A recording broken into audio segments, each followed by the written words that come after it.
Summer is getting married. I guess that's her reward for babysitting the kids for all of the previous book. Summer warns somebody's gonna die at the wedding. Ellie dismisses this as an exaggeration. Seriously, Ellie? This is the ninth book in a murder mystery series. You should be way more concerned when somebody says a death is on the way. Argo Funk Book Review. Argo Funk Book Review. Ellie runs an organizing business, so Summer asks her to be the unofficial wedding planner. I'm kind of surprised they don't have an actual wedding planner, because it sounds like this wedding costs over $1 million. For one thing, it's on a millionaire vacation island off the coast of Georgia. Summer is marrying Brian Abernathy. His actress mom, Yvonne, hates his social climbing stepmom, Patricia. They are both monsters-in-law. Yvonne keeps trying to convince Brian to call off the wedding, while Patricia keeps trying to add wealthy, influential people as wedding guests. The best man is Brian's cousin Graham. Maximum drama happens when it's revealed that Graham's date is Brian's psycho ex-girlfriend Julia, who stalked him for months because she refused to accept that their relationship was over. I'll be honest, I loved the idea of having the psycho ex at the wedding, but outside of the page where she's introduced, Julia never talks in this book. I think it's a big waste of a good premise. The culprit shoots Summer with a paintball gun. At the bachelorette party, we meet Ned, the slimy photographer. He flirts with Yvonne. Ellie overhears Ned and Patricia arguing. It's clear that he's blackmailing her. That's how he got the wedding photographer job in the first place. The culprit sends Summer a free t-shirt disguised as a wedding present. Who can resist a free t-shirt? She puts it on only to learn it's been coated with poison ivy. Fortunately, the problem is discovered before she gets too much of a rash. You know what they say about poison ivy. Leaves of 3, let them be. Leaves of 4, eat some more. The murder happens at the end of chapter 5. The culprit used a wrench to loosen the tires of the special bride and groom golf cart. Ned steals the golf cart for himself, which is a jerk move. That's clearly not your cart, Ned. He dies when he takes a dangerous turn and the wheel comes off.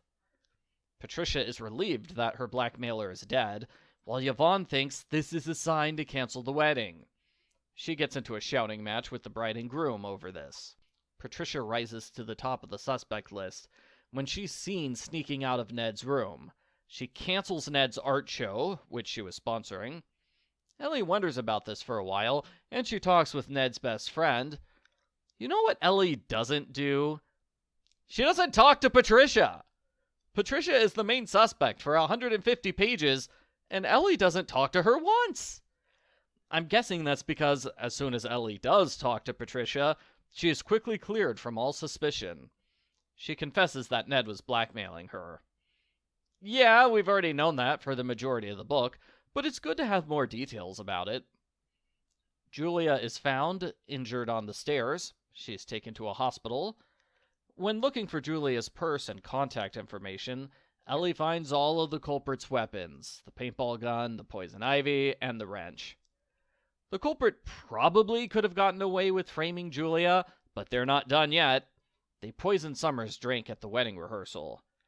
She's okay, but thanks to the poisoning, the wedding has to be delayed a day. This causes big scheduling problems. Ellie's kids make paper airplanes. One of Ellie's mom rules is that you can only make paper airplanes out of paper that was taken from a recycling bin. That seems like an oddly specific rule. I think it's just an excuse so Ellie can stumble across vital evidence without trying. That's what happens. Her kids stole the culprit's secret real estate documents. And if Ellie had read the documents at this point, the book would have ended sooner. Ellie solves the case when she accidentally drinks from her husband's glass. She realizes the same thing happened with the poisoned drink. Summer drank from the wrong glass. The poison was intended for Brian, not her. Since Brian is the culprit's target, Graham must be the culprit. As usual for detective stories like this, Ellie goes off by herself, so the culprit has a chance to attack her alone. She manages to fight back using the metal ring of the wedding binder. Ellie's husband helps stop Graham. It's explained Graham wanted to kill Brian all along, since the two of them are set to inherit a valuable beach property.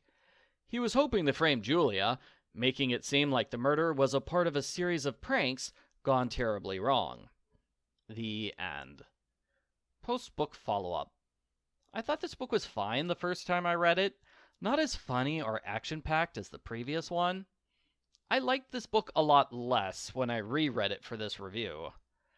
I complained about this during my recap, but I'll repeat it. Julia should have been an interesting character, but she's not, because she only talks on one page. That was a waste. I think the other two suspects were also wasted. Once the murder happens, Ellie stops talking to them. There's a 150-page gap between scenes where Ellie talks to Patricia, and I think a 100-page gap between scenes where Ellie talks to Yvonne. Yes, there were some scenes in between where the mothers-in-law talked to other people, so they weren't entirely silent like Julia was, but it still felt like Ellie was deliberately avoiding them so she could keep them on the suspect list as long as possible. I can't help but imagine a better version of this book where Julia and the titular monsters-in-law wreaked havoc the entire time. Also, I think the murder should have been moved up. I give Ellie Avery number 9, Marriage, Monsters-in-Law, and Murder a 4 out of 10.